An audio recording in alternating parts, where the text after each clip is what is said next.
مساء الخير، ازيك؟ في سؤال بيقول ازاي اتخلص من الضغط. طيب انا في حاجتين بعملهم علشان الموضوع ده. بما اني كنت يعني ايام زمان حد بصحى الصبح كده انا حاسس ان انا مضغوط طول الوقت، يعني 24 ساعة في ال 24 ساعة. النهارده الحمد لله تخلصت من جزء كبير جدا من الموضوع ده، وهقول لكم ازاي عملت حاجة زي كده. طيب هما طريقتين، بس الاول لازم افهم هو الضغط بيجي ليه اصلا.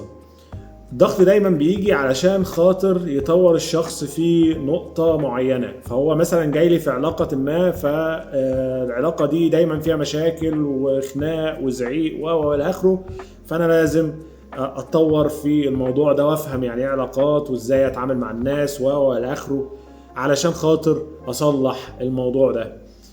ودايما بيكون عندي قاعدة معينة، لو انا اللي حاسس ان انا متضايق اكتر او حاسس ان انا تعبان من العلاقه دي بشكل اكبر، ده معناه ان انا السبب بشكل اكتر. تمام؟ فلازم اشتغل على نفسي. فالضغط دايما كده يجي ضغط مثلا في الفلوس، فهو انا مضغوط في الفلوس، مش قادر اجيب فلوس بشكل كويس، مش قادر اعمل مش عارف ايه، فهو الموضوع جاي علشان كل شويه الحياه بتضغطني اكتر ومطلوب مني مصاريف اكتر ومعمول مش عارف ايه. كل ده برضو علشان اتطور واكتسب سكيل اكتر علشان اقدر اجيب فلوس بشكل احسن وبشكل اكبر، وهكذا.